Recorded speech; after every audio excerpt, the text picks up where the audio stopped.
incorporar estas dimensiones sensoriales, y cómo vivimos y sentimos el tiempo, ¿no? Y muchas veces esto es difícil de incorporar en los debates, ya que muchas veces se encuentran un poco liderados o hegemonizados por las ciencias naturales, las ciencias de la Tierra, ya que es un conocimiento, como decía recién, cualitativo y estadístico que permite tener un reflejo de lo que sucede a nivel global, pero luego después tenemos todas las perspectivas y las particularidades locales que es necesario comenzar a dar cuenta. Entonces, dentro del ámbito de mi especialidad, que es esta, intentamos justamente dar cuenta de de todos esos matices, ¿no?, que tiene el cambio climático para las personas, para los territorios, para las comunidades. Yo les voy a contar un poco también cómo me acerco al antropoceno, cómo me acerco a estos temas. Yo trabajo lo que es todo el circuito de producción, circulación y uso de la información científica, y su conexión con el proceso de toma de decisiones. Entonces analizo de alguna forma todo el proceso, desde que se genera ese conocimiento hasta que se utiliza o no en la toma de decisiones de un montón de sectores que son vulnerables al clima, como puede ser el ámbito agropecuario, la producción energética, el ámbito de la salud. Trabajo particularmente con comunidades científicas y analizo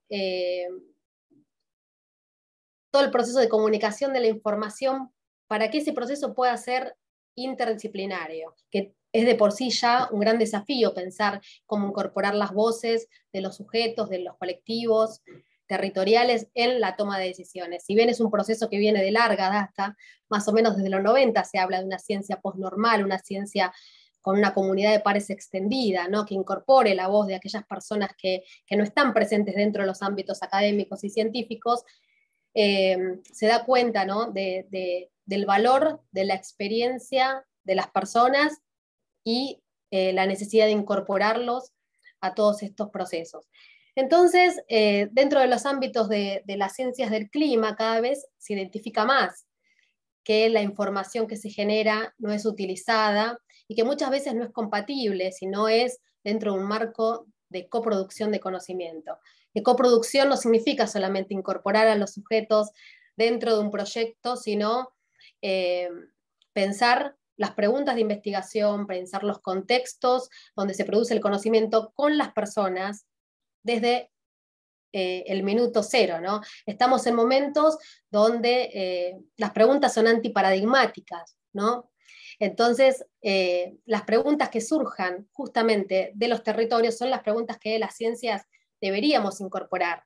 No solamente lo que marcan las agendas de investigación globales, sino pensar más desde los territorios, ¿no?, desde el momento cero en que un problema está surgiendo. Entonces, dentro de este ámbito, surge el antropoceno, ¿no?, como un concepto que nos invita a reflexionar, no solamente cómo se produce el conocimiento, cómo se comunica, cómo circula, sino también pensar en cómo se interpelan las dualidades tradicionales de las ciencias sociales, como pueden ser naturaleza-cultura, ciencia-sociedad. Estamos en un momento donde todas esas fronteras, al menos desde la esperanza, se están empezando a difuminar, a repensar, a reflexionar. Entonces, esta es una oportunidad, al menos única, creo yo, para las ciencias sociales de fijar prioridades, intereses y también empezar a marcar las agendas desde nuestros ámbitos de investigación. Otra línea también interesante es, en línea con lo que decía, es cómo incorporar la voz de las comunidades y en este sentido cómo comunicar mejor el conocimiento científico. Actualmente tenemos justo con Hugo, que está acá presente, tenemos un proyecto que se llama Suturar la Tierra. Suturar la Tierra es un proyecto que intenta articular arte, ciencia, territorio y educación por el arte para pensar estos problemas ambientales. Actualmente estamos haciendo un audiovisual, que es la cuarta charla que voy a dar, que espero que Hugo me acompañe y otro colega más, educador y artista, que se llama Mario Grasso. Los tres estamos haciendo un video que ya está finalizando, que intenta conectar conceptos globales como el antropoceno, el cambio climático, a las prácticas cotidianas de las personas.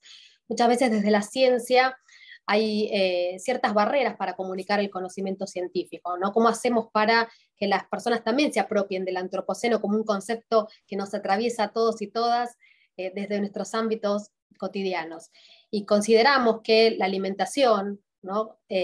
Dentro de los ámbitos urbanos es un factor fundamental para pensar estos procesos que muchas veces, al ser tan globales o estar enmarcados dentro de una globalidad, los vemos pasar por el costado sin darnos cuenta de todo el impacto que generamos cotidianamente. Esto no quiere decir que sean procesos individuales, sino todo lo contrario. Si bien son procesos globales, con responsabilidades globales, también tenemos que considerarnos agentes de cambio, y agentes de cambio es pensar, bueno, en nuestra cotidianidad, en nuestras prácticas cotidianas de alimentación, de consumo, ¿sí? Entonces, bueno, ya spoileando la cuarta charla, va a ser sobre este proyecto Suturar la Tierra y pensar, ¿no?, cómo nos conectamos nosotros con el antropoceno en nuestras prácticas cotidianas. Bueno, dicho esto, tenemos el segundo encuentro, que es justamente para aquellas personas que les interese el cambio climático. Voy a abordar la antropología del tiempo y el clima, dando cuenta de por qué es necesario que la antropología y las ciencias sociales se involucren de manera más profunda, ¿no?, en estos temas. Y en la tercera charla vamos a ver el marco en el cual yo trabajo, que considero que es uno de los marcos quizá con más potencial para pensar estos problemas, que es el de la coproducción de conocimiento. La coproducción tiene que ver con cómo pensamos la naturaleza, incide en la forma en la cual la gobernamos, ¿sí? La forma en la que producimos conocimiento es cómo miramos el mundo. Son narrativas que construimos para pensar y representar ese mundo. Entonces, ¿cómo hacemos para transformarlas? ¿Cómo transformamos nuestras narrativas para sí mismo transformar el mundo? No podemos pensar los órdenes sociales y naturales por fuera o como entidades escindidas, sino que están articuladas, son interdependientes. Y desde las ciencias sociales, romper con esas dualidades es fundamental para, ¿no?, repensar los problemas socioambientales de Latinoamérica. Bueno, dicho esto, voy a empezar con sobre el antropoceno. Como les dije, quiero que sea interactiva la charla. No quiero que sea una exposición, así que vayan pensando preguntas, anótenlas y después al final vamos a tener un espacio.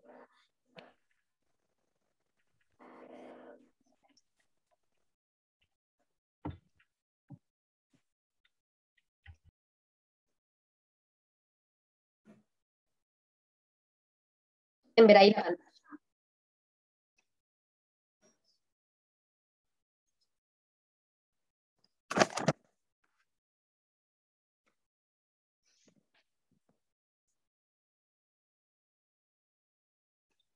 ¿Se ve bien? Sí, se ve bien. A veces se corta un poco la comunicación, pero se ve bien. A ver. Bueno, ahí me saqué los auriculares a ver si se escucha bien. Sí, ahora te escuchamos bien. Karin, por favor, dame, si no se escucha o si hay que repetir algo. Sí, te voy diciendo, no te preocupes. Perfecto. Bueno, no sé cuántos de ustedes están familiarizados con el concepto de antropoceno, pero es una categoría que ha venido ganando terreno a lo largo más o menos de los últimos 20 años, y hace alusión a que los seres humanos nos hemos convertido en una fuerza de transformación de escala biofísica a nivel planetario. Entonces, el objetivo de la charla de hoy es pensar algunas reflexiones desde las ciencias sociales. ¿Qué pueden aportar las ciencias sociales al abordaje del antropoceno? Bueno, como les decía, la tesis central del antropoceno es que los seres humanos, la humanidad, ha afectado tanto a la naturaleza al grado de ser responsable de un nuevo estrato de récord geológico. En este sentido, siempre cuando pensamos los impactos en el planeta a una escala geológica, estamos pensando en procesos de tipo naturales, o catástrofes, meteoritos, en fin. Nunca pensamos que los seres humanos nos íbamos a convertir en una fuerza biogeofísica. Y acá comienza un poco a difuminarse lo que tiene que ver con el impacto natural y social a escala planetaria o en el planeta en el cual vivimos. Entonces el antropoceno fue ampliando las fronteras porque surge de un conocimiento científico de las ciencias de la Tierra, de la geología, y ha ido trascendiendo las fronteras hacia discursos que tienen que ver más con los aspectos culturales, sociales, geopolíticos. Por eso es un concepto con mucha potencialidad para pensar los problemas actuales y de qué manera podemos solucionarlos, ¿no? En algún punto pensar cómo abordar el antropoceno tiene que ver con nuestras percepciones sobre lo que está sucediendo, cómo pensamos el problema a nivel global, incide en cómo pensamos las soluciones también a nivel global. Entonces hay que empezar a discutir estas categorías globalizantes que muchas veces no nos permiten identificar bien cuáles son los ejes del problema y cómo poder abordar directamente las soluciones. Entonces, durante la charla de hoy, la línea que va a tener es, voy a hacer una breve conceptualización del concepto, así todos entramos en discusión, entendemos a qué se refiere, cuáles son los principales debates dentro de lo que es el dominio geológico o el dominio de las ciencias de la Tierra, y otro dominio que es el cultural o el social, es el dominio de las ciencias sociales. Si bien el antropoceno es un concepto, como les decía, que surge de las ciencias geológicas, ha trascendido todas las fronteras y actualmente se debate mucho más en las ciencias sociales, en las ciencias humanas, pensando en todos los aspectos geopolíticos, sociales, culturales, las diferenciaciones sociales, las responsabilidades, las narrativas que hay alrededor de este concepto. Entonces vamos a comenzar viendo quizá el antropoceno desde una perspectiva geológica y de las ciencias de la Tierra, luego vamos a analizarlo bien desde un dominio cultural. Y vamos a hablar de cuáles son los aportes de las ciencias sociales, al menos desde lo que se está dando en la actualidad, que es cómo pensar este concepto, si realmente podemos hablar de un antropoceno, debemos hablar de un capitaloceno, de un plantateoceno, cheluceno, son alternativas, ¿no?, que intentan agregar rigor terminológico a este concepto, ya que este antropoceno habla de un antropos. Bueno, ¿qué antropos es ese, no? ¿Cómo preguntamos eso? Desde las ciencias sociales, ¿no?, que trabajamos con el eje de nuestro trabajo es el ser humano en todas sus dimensiones. Bueno, el antropoceno tiene sus raíces en el antropos, que es el hombre, y kainos, nuevo o reciente, y designa una nueva época geológica en la cual los seres humanos se han convertido en una fuerza de transformación de alcance geológico y planetario. Entonces, el antropoceno sucede al Holoceno, ¿sí?, y se está planteando como una nueva época donde el impacto de los seres humanos puede ser asimilable al de la ciencia, al de la naturaleza, podríamos decir. El Holoceno comprime la historia de la humanidad, ¿no? Comenzó hace 12.700 años, 10.000 años, dicen algunos, y da cuenta de todas las transformaciones en términos de organización social, política, organización de las actividades productivas, ¿no? El Holoceno comprime la historia de la humanidad, la invención de la agricultura, la organización de sociedades complejas tal como las conocemos ahora, los avances tecnológicos, sociales, la domesticación de los animales. Y este Holoceno también se produjo, todo este proceso, dentro de un clima estable, bastante estable para el desarrollo de los seres humanos, con todos sus matices hasta la actualidad. El antropoceno es un concepto que fue propuesto por Paul Crutzen, que falleció este año, era doctor en meteorología, y Eugene Stoemer, que es un biólogo que también falleció hace 10 años, 12 años, 10 años. Ambos propusieron el antropoceno pensando en que justamente los hombres, entre comillas, los seres humanos, nos hemos convertido en esta fuerza de transformación a escala planetaria.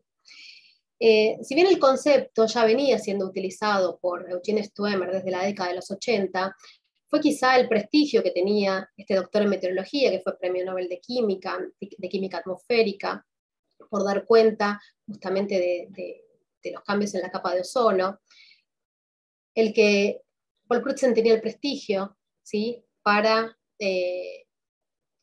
viralizar, por decirlo de alguna manera, o hacer esta carrera meteórica del concepto de antropoceno, y anclarlo en las agendas científicas, políticas y sociales. Paul Crutzen y Stoemer pensaron, cuando acuñaron el concepto, el impacto que iba a tener en las discusiones en términos de cómo trascendió las esferas científicas. Y también lo plantearon como una idea de pensar los efectos colaterales de la modernidad. Y surge también vinculado a los problemas de cambio climático, ¿no? Las emisiones de gases de efecto invernadero comenzaron a incrementarse de manera abrupta luego de la revolución industrial y particularmente a partir de 1950. Entonces, Paul Crutzen escribe en el año 2000, con Stoemer plantean, dentro de una newsletter del programa de Biosfera y Geósfera de la UNESCO, plantean este concepto sin tomar dimensión de las consecuencias y esta carrera meteórica que iba a tener el concepto en todos los ámbitos de estudio. Esto es sumamente interesante. Se habla de un mito fundacional del antropoceno, de este concepto, cuando Paul Crutzen estaba en un congreso en Cuernavaca, México, estaban hablando de los impactos de los seres humanos, y un colega dijo, estamos en el Holoceno, y Crutzen le dice, no estamos más en el Holoceno, estamos en el Antropoceno, ya no podemos seguir hablando con los mismos términos, viendo el impacto de los seres humanos en la naturaleza. Y ahí, en ese momento, fue cuando se empezó a viralizar. Ellos no se dieron cuenta del impacto que iba a tener, justamente porque lanzaron el concepto en una newsletter que no era muy conocida. Luego, en el año 2002, escriben un artículo para la revista Nature, la más prestigiosa del mundo, y ahí también fortalecen sus argumentos en torno a este concepto. Hay dos antecedentes del concepto de antropoceno. El primero fue planteado en 1873 por el geólogo Antonio Stoppani. Él habló de una era antropozoica y planteó que los seres humanos éramos una nueva fuerza telúrica, es decir, una fuerza que en poder y universalidad puede compararse a las fuerzas de la Tierra. Y fue la primera persona que empezó a plantear o a pensar estos impactos a escala planetaria. Luego, en 1926, Teilhard de Chardin y Vernadsky, estos científicos, propusieron el concepto de nosfera, ¿no?, como el mundo del pensamiento, para marcar el papel de los seres humanos en la configuración del entorno y en la configuración del futuro de la humanidad. Es decir, en ambas propuestas también comienzan a difuminarse las esferas de lo natural y de lo social. Los seres humanos empezamos a tener una fuerza de transformación tan amplia que ya no puede pensarse el ser humano como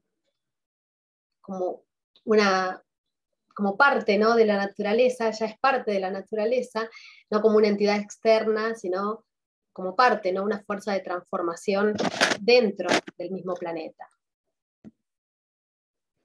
Dentro del ámbito de las ciencias geológicas, las discusiones más importantes en términos de la evidencia científica para dar cuenta de si estamos o no en el antropoceno, que son discusiones que todavía no se han saldado, se dan en el grupo de trabajo del antropoceno, que es este Anthropocene Working Group. El Anthropocene Working Group depende de la Unión Internacional de Ciencias Geológicas, que es la que decide, ¿no?, sobre la escala de tiempo geológica. Y tiene dos vertientes de análisis. Una geológica, que lo que busca es cuál es esa evidencia sincrónica, global, que se encuentra en la estratigrafía, y otra más ligada a un aspecto interdisciplinario, que es el de las ciencias de la Tierra.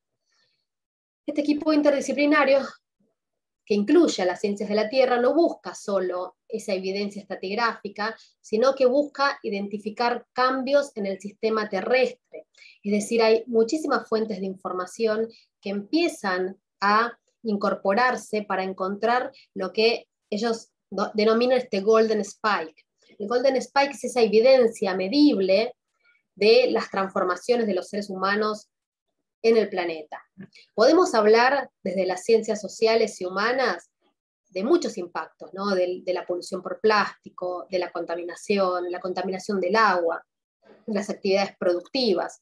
Pero en términos geológicos, esa evidencia refiere a un quiebre estratigráfico, ¿sí? Como puede ser, por ejemplo, el meteorito, el impacto de Chicxulub, que fue el que colaboró con la desaparición de los dinosaurios hace 65 millones de años. Entonces tenemos esta discusión, esta línea que va hacia el impacto estratigráfico, y luego tenemos la perspectiva desde las ciencias sociales humanas, o algunos autores hablan, ¿no?, de esta perspectiva cultural.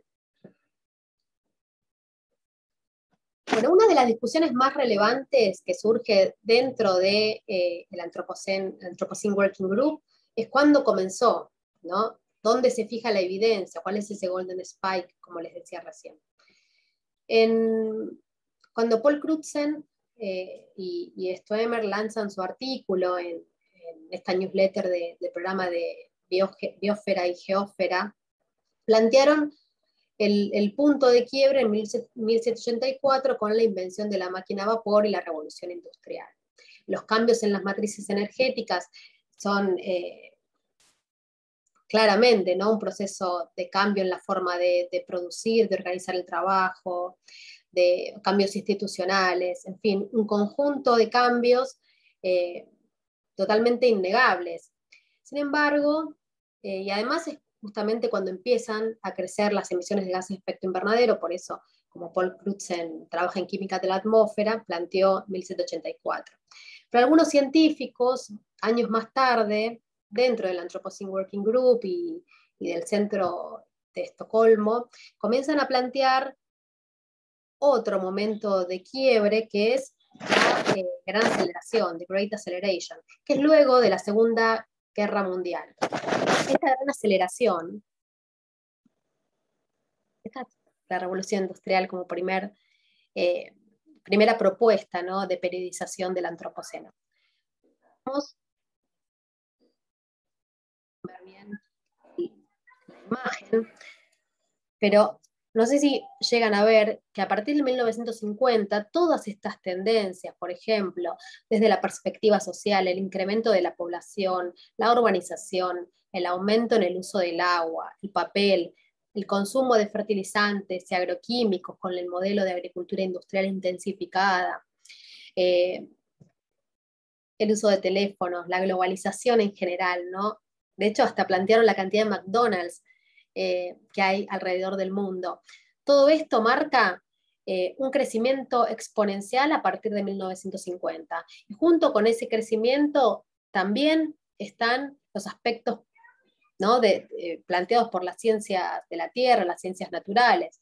Crecimiento en los valores de metano, de dióxido de carbono, el aumento de los eventos extremos, de las sequías, las inundaciones, en fin, la pérdida de biodiversidad, un montón de procesos que se dan en paralelo. Acá también podemos ver cómo las escalas sociales y naturales se van unificando. Ya no es posible pensar una forma de producir conocimiento que no incluya, que no sea intertransdisciplinaria, ¿no? Cómo hacer dialogar procesos sociales con procesos naturales. Bueno, este es uno de los gráficos quizá más claros para dar cuenta de estos procesos.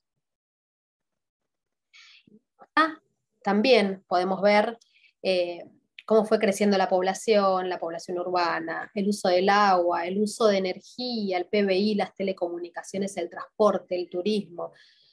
También podemos ver lo mismo desde la perspectiva, ¿no?, cómo fue creciendo el dióxido de carbono, el ozono estratosférico. la pérdida de biodiversidad. Hay un montón de factores que son innegables, ¿no? Ligados a esta forma que cada vez, de hecho, se está haciendo más insostenible. Muchos autores dicen que a partir de 1970 estas tendencias están súper intensificando, haciendo de un planeta un lugar prácticamente insostenible para los seres humanos. Para los seres humanos, no humanos, y para el planeta. Bueno, entonces, estas líneas de evidencia que buscan los científicos son los clavos dorados. ¿Cuáles son esas evidencias que consideran que pueden ser realmente las que ganen, ¿no? Esas que uno diga, bueno, estas son las evidencias que tienen todas las posibilidades de ser las elegidas para ser denominadas Golden Spike. Primero, las concentraciones de gases de efecto invernadero en la atmósfera, que es un proceso innegable. Vemos ahora el informe que lanzó el IPCC hace 2 semanas y vemos que cada vez la comunidad científica hay más contundencia en las narrativas y en los discursos sobre los impactos de los seres humanos en el planeta y las consecuencias a futuro que puede tener si no reducimos de manera urgente las emisiones, haciendo una transición energética hacia otras formas de utilizar la energía. Luego tenemos la polución plástica. Aproximadamente se utilizan 300.000 toneladas métricas de plástico anualmente, con lo cual hace un mundo cada vez más contaminado. La extinción masiva de especies, la deforestación, la presencia de isótopos de armas nucleares. Bueno, este es un punto crucial. Se habla de esta presencia, las pruebas, la experimentación con armas nucleares como uno de los focos de Golden Spikes para pensar el inicio del antropoceno. Y uno de los, quizá de las más interesantes para pensar desde, como les comentaba al inicio, para pensar cómo nos vinculamos desde lo cotidiano con el antropoceno, es la agricultura, ¿no? Los altos niveles de nitrógeno y fosfato en los suelos derivados de los fertilizantes artificiales están haciendo que estos cambios en el uso del suelo tengan efectos sumamente perjudiciales, no solamente en términos ambientales, sino también sanitarios, sociales, con todo el impacto negativo que tiene esta forma de producir intensificada en la naturaleza y en la sociedad. Bueno, y otra de las características que yo les comentaba sobre las discusiones que se dan sobre el antropoceno, tienen que ver con el impacto, con la recepción que tuvo este concepto en las agendas sociales y políticas. Los principales diarios del mundo hablan del antropoceno. Nunca había pasado con un concepto que sea tan meteórico en la forma en la cual se comunica, se piensa. Todos los diarios del mundo, The Guardian, El País, podemos pensar acá, salen notas todos los días que hablan sobre esto, en Página 12, en La Nación. Es ya como un proceso directamente innegable y cada vez las personas tienen más interés en ver de qué se trata, ¿no? Esta edad de los humanos, este antropoceno, donde el antropos se encuentra en el centro de las discusiones.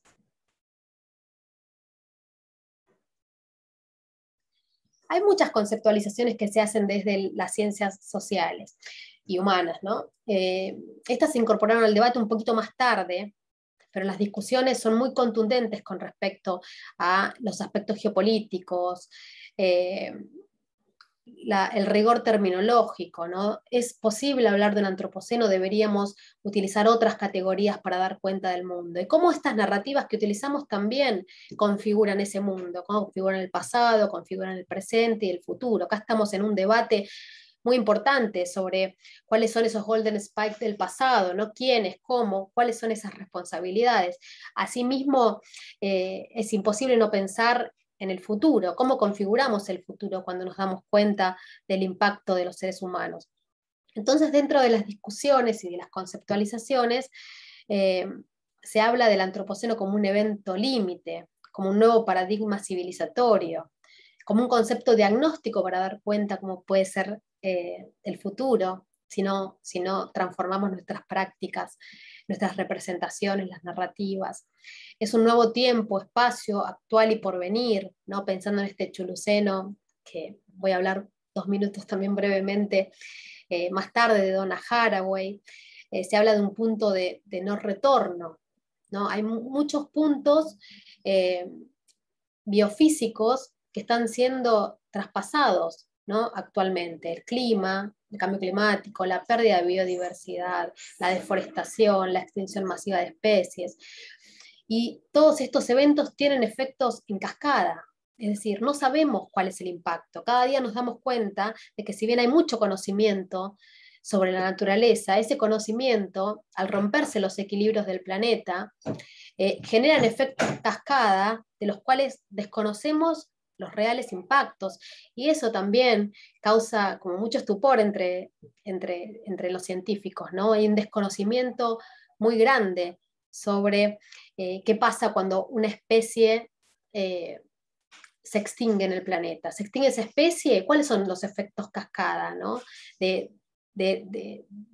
impacto en el ecosistema pensado en su totalidad, no como un fenómeno holístico, o como diría James Lovelock, no como Gaia, una Gaia que quizá ya no puede mantener ese equilibrio como lo pensábamos, o como pensaba Lovelock hace algunos años.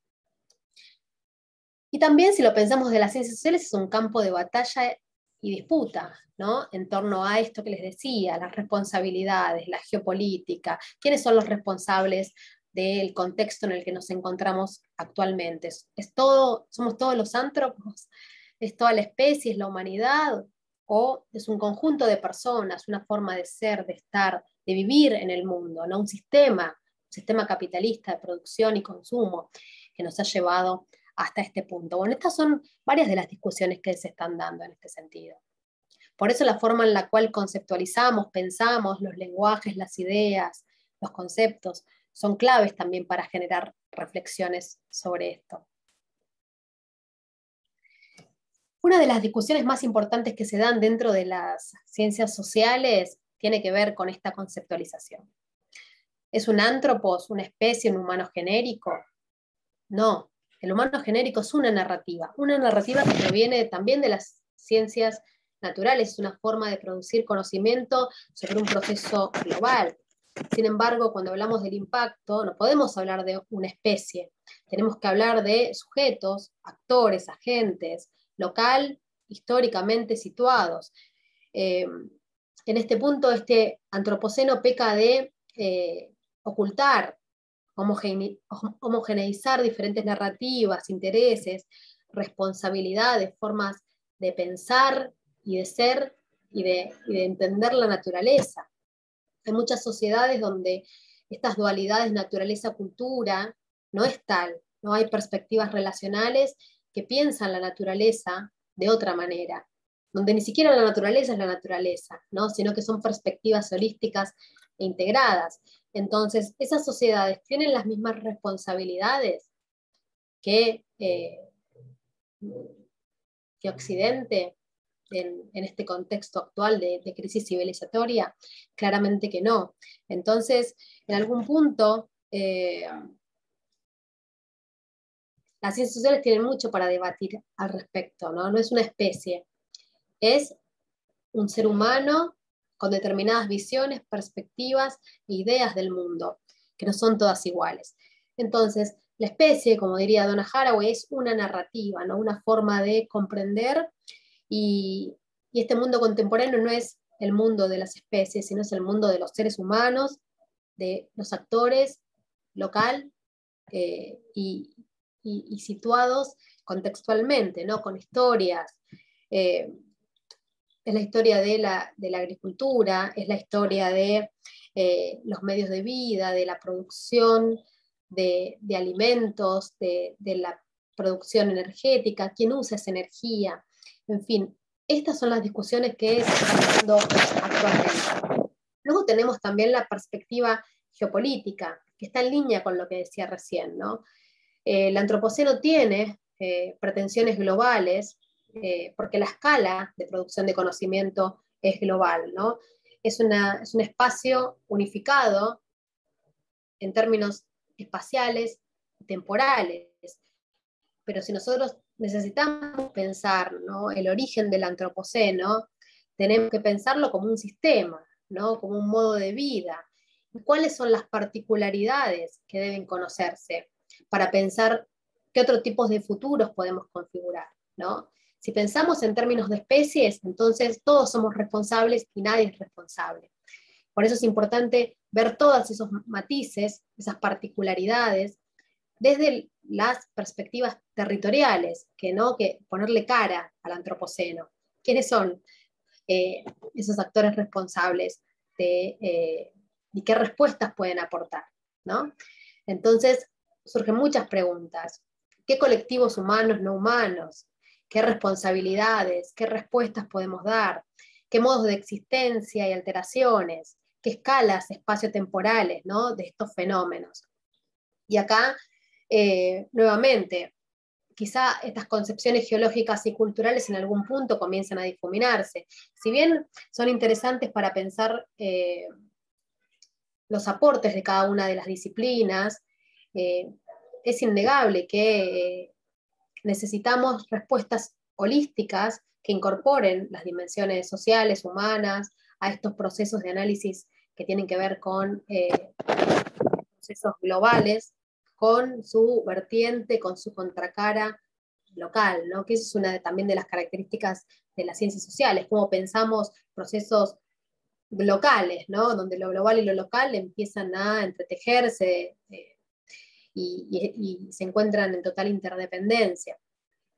Luego tenemos también dos ejemplos de dos estudiosos del antropoceno, uno es Arias Maldonado, es un autor español que analiza la geopolítica del conocimiento, la política, ¿no?, cómo pensar el antropoceno en términos políticos.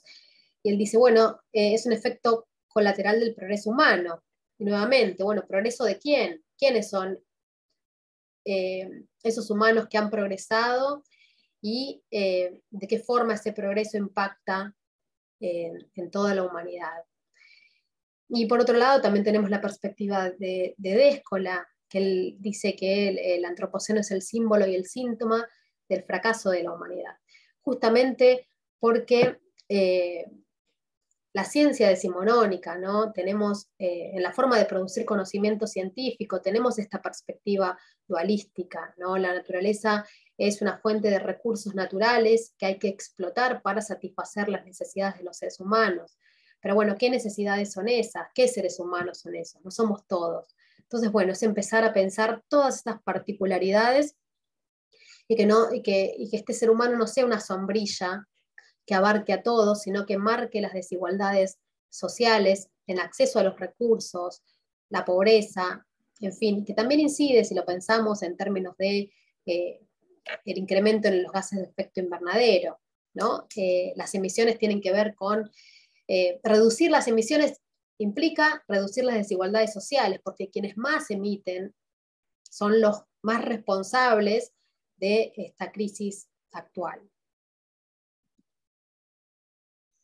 Hay ciertas paradojas que presenta el antropoceno en términos también reflexivos. Por un lado, interpela ese excepcionalismo humano. Los seres humanos podemos seguir pensándonos por fuera, por arriba, por abajo, por el costado de la naturaleza, o tenemos que pensarnos como parte, ¿no? Como parte y en un proceso total de interdependencia. Y esto es clave, cada día se hace más visible. El antropoceno pone a prueba la fragilidad del ser humano y podemos verlo ahora con respecto a la pandemia que estamos viviendo, ¿no? Hace más de un año y medio que estamos con esta pandemia de COVID que muestra, ¿no?, la fragilidad de los seres humanos frente a procesos globales casi inmanejables, ¿no? Y por otro lado, la omnipotencia, que es pensar que quizá con la vacuna se van a solucionar los problemas del mundo, se van a solucionar los problemas de la pandemia. ¿Esto es posible? ¿No hay otras soluciones? Va a seguir habiendo más pandemias si no solucionamos o no reconfiguramos nuestro vínculo con el planeta. Entonces, esta fragilidad y omnipotencia se encuentran todo el tiempo en tensión. Lo mismo sucede con la vulnerabilidad humana y el control tecnológico. cada día sufrimos más los impactos del cambio climático, ¿no? Los eventos extremos que impactan de maneras distintas, aunque van a impactan a todo el mundo, no de manera igual, claramente, porque las personas más vulnerables son las que más sufren los impactos del cambio climático, pero hay una vulnerabilidad en el centro, ¿no?, de estas cuestiones. Y la solución pareciera que es la solución tecnológica. Entonces, ¿cuál es ese control tecnológico? La geoingeniería. Bueno, lo que hay que hacer es transformar o intervenir en la atmósfera para reducir las emisiones de gases de efecto invernadero, porque no hay otras vías. Hay tanto pesimismo sobre el futuro de la humanidad, porque no hay soluciones políticas y sociales por parte de los actores que tienen ese poder de decisión, que pensamos en otro tipo de soluciones, ¿no? Y esto de la geoingeniería es sumamente peligroso también, porque no sabemos cuáles pueden ser las consecuencias. Pero a un mayor pesimismo, mayores son las posibilidades de poder llegar a hacer transformaciones a escala planetaria que desconocemos cuáles pueden ser los impactos. Y también el antropoceno, como narrativa, si bien tiene muchas interpelaciones, también nos genera cierta visión emancipatoria. Y después les voy a comentar por qué. En América Latina el antropoceno, como dijo una vez Astrid Ulloa, tiene una visión distinta, ¿no? Cómo pensamos los territorios, cómo pensamos los procesos territoriales, ¿no? Los ecofeminismos, la agroecología. Y estos procesos son muy potentes para generar transformaciones. Entonces, darle visibilidad a todos estos procesos dentro de un antropoceno negativo, con impactos totalmente negativos, es clave también para reimaginar otros futuros. Acá la disputa es también por el futuro. Cómo conceptualizamos el presente, las soluciones que vemos configuran un futuro. Necesitamos otras narrativas, necesitamos reimaginar otro futuro. Y esto es uno de los desafíos quizás más importantes para las ciencias sociales, cómo pensar alternativas, darles visibilidad. Son muchos los desafíos que tenemos con este concepto que realmente genera mucha discusión y mucho revuelo, ¿no?, sobre cómo pensamos ciertas categorías que se encuentran en las bases mismas de la producción de conocimiento científico. Y para ver, ya estamos, quizá estoy un poco atrasada con el tiempo, pero estas son algunas de las categorías, ¿no?, más interesantes, al menos que yo encontré, están siendo desafiados por el antropoceno, ¿no? Como les decía recién, estas dualidades de naturaleza-cultura, que son la base de la modernidad, con la cual a través de la cual nosotros nos formamos, ¿no?, en las universidades. Se piensa la naturaleza por fuera de la cultura y viceversa. Podemos pensar procesos de interdependencia, podemos pensar perspectivas relacionales que no antepongan naturaleza-cultura, ambiente-sociedad, o ciencia-sociedad. Esta es una oportunidad también para incorporar, para hacer una comunicación pública de la ciencia, incorporar a la sociedad en estos debates, lejos de determinismos sociales y naturales. Como yo les decía, actualmente se piensa en una coproducción de conocimiento de órdenes sociales y naturales. Entonces ya los determinismos hay que dejarlos de lado, ¿no? Y pensar alternativas posibles para un futuro próximo y un futuro de largo plazo, ¿no?, para las próximas generaciones. También humanos, no humanos, más que humanos, todas estas categorías, global, local, pasado, presente, futuro, comienzan a difuminarse con el antropoceno. Por eso es una perspectiva tan enriquecedora para pensar los procesos actuales. Y las propuestas alternativas, ¿no?, lo que buscan es un rigor terminológico. Es muy interesante todo el debate que generó en las ciencias sociales y humanas. Y una de las categorías quizá más, ¿no?, con más potencial para pensarlo desde América Latina es el capitaloceno. Capitaloceno es una propuesta de Jason Moore y Andreas Malm. Hay varios autores, no se sabe muy bien quién empezó con esta propuesta del capitaloceno, pero aparentemente Jason Moore. El capitaloceno lo que hace es interpelar al antropoceno en términos de, bueno, no es un antropos, no es un ser humano, sino que es un sistema productivo, una forma de ser, de pensar, de estar en el mundo, que tiene como objetivo la acumulación de capital. Entonces, este capitalismo es el que nos ha llevado a pensar a la naturaleza como un recurso a ser explotado, una naturaleza barata, que está ahí para ser expoliada, para satisfacer las necesidades de ciertos humanos, no de todos los humanos.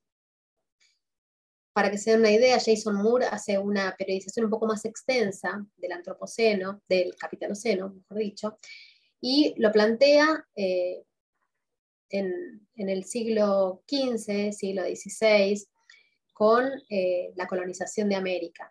Él considera que fue en ese momento que la naturaleza empezó a conceptualizarse como una naturaleza barata para la acumulación de capital. Y dentro de esa naturaleza no están solo los recursos, ¿sí? También están las personas, las mujeres, el rol de las mujeres en la división del trabajo doméstico, por ejemplo, la gente de color, las comunidades indígenas, en fin, todos ellos entran dentro de una naturaleza que merece ser explotada para la acumulación de capital. Entonces es interesante pensar cómo a partir de la colonización de América se abre otra forma de entender el mundo, la naturaleza, las personas, que es innegable también. Por eso es tan interesante esta discusión que él da. Luego tenemos las perspectivas de Donna Haraway, que también son maravillosas, porque lo que hace es mezclar un realismo, una ciencia ficción, un realismo especulativo, para pensar otras formas de vincularnos con la naturaleza. El Plantetoceno que ella acuña da cuenta de los procesos extractivos, ¿no? Que justamente desde América Latina es sumamente interesante para pensar que todo el tiempo América Latina es un territorio de expropiación y los extractivismos se desplazan de un lugar al otro para seguir satisfaciendo las necesidades de Occidente. Entonces, estos procesos extractivos que hacen que la naturaleza pierda su último refugio es lo que ella plantea con el Plantetoceno, mucho más complejo, ¿no? Y el Chuluceno también es una propuesta de tipo especulativa para pensar el futuro, para pensar cómo generamos parentesco, un parentesco que incorpore esos no humanos, ¿sí? Que no sea solamente un parentesco, generar comunidad, cómo generamos comunidad entre nosotros, con la naturaleza y con esos seres más que humanos.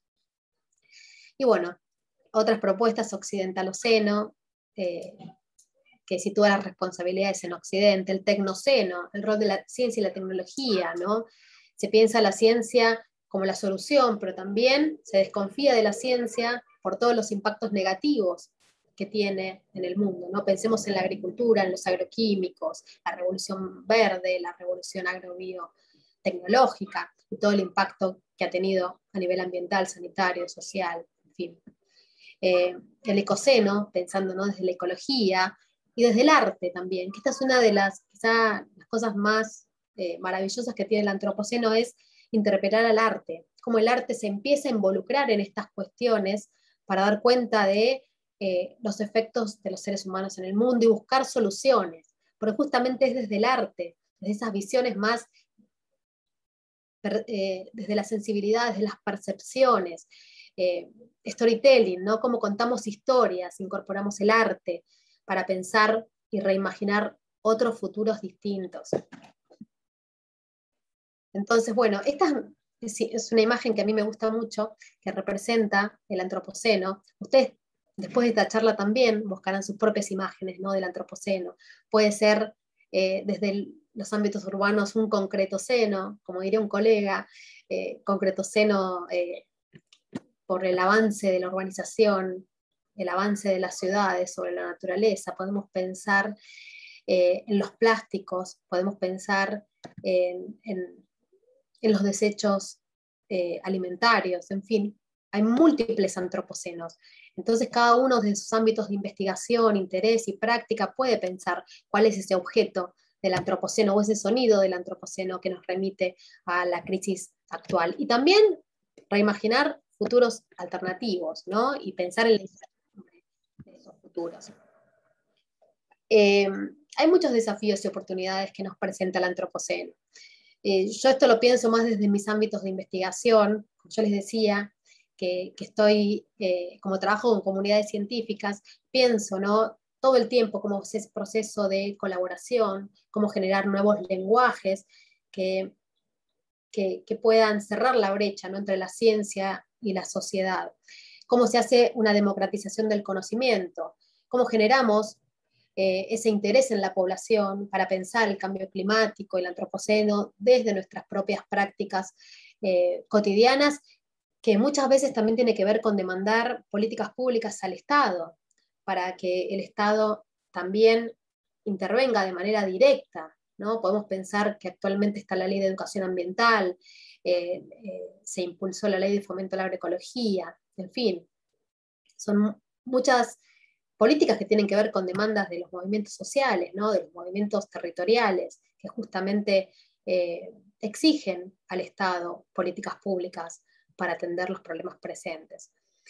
Las ciencias sociales pueden plantear nuevas herramientas epistémicas, ¿no?, que conecten lo social, lo natural. Esa interconexión se vuelve necesario, pensarnos interdependientemente del planeta.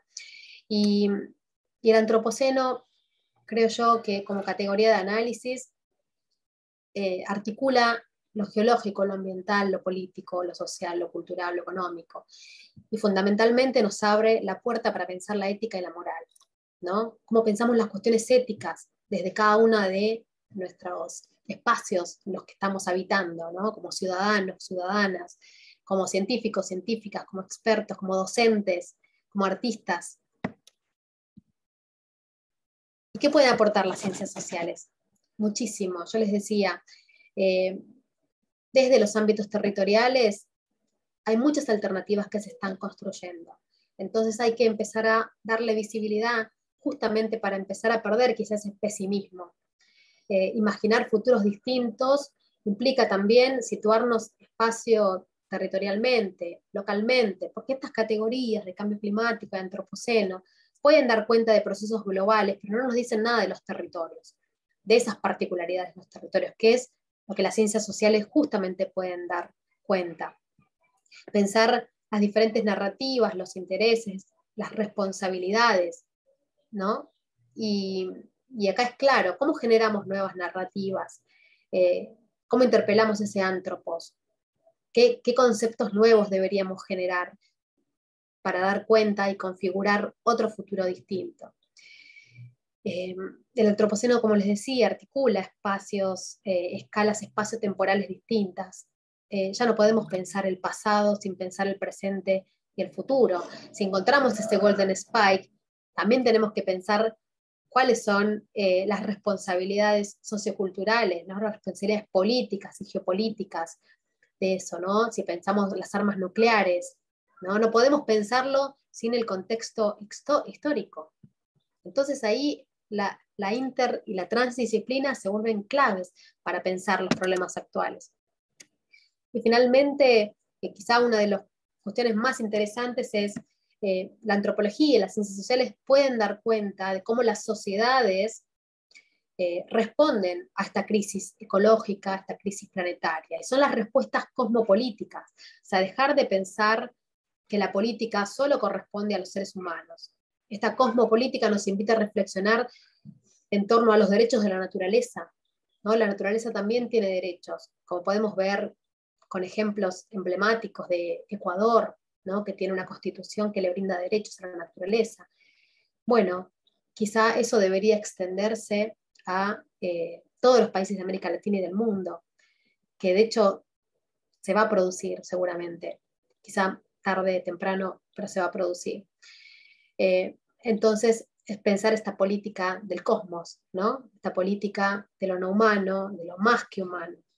Y acá también está la clave, ¿no?, los derechos de la naturaleza, pensar nuevas categorías como el ecocidio, ¿no? Actualmente cada vez uno abre los diarios, los medios de comunicación y hablan más de estas categorías desde los aspectos legales, ¿no? ¿Qué nuevos lenguajes necesitamos para dar cuenta de las deforestaciones, las quemas, la vulnerabilidad de la naturaleza frente a un capitalismo, ¿no?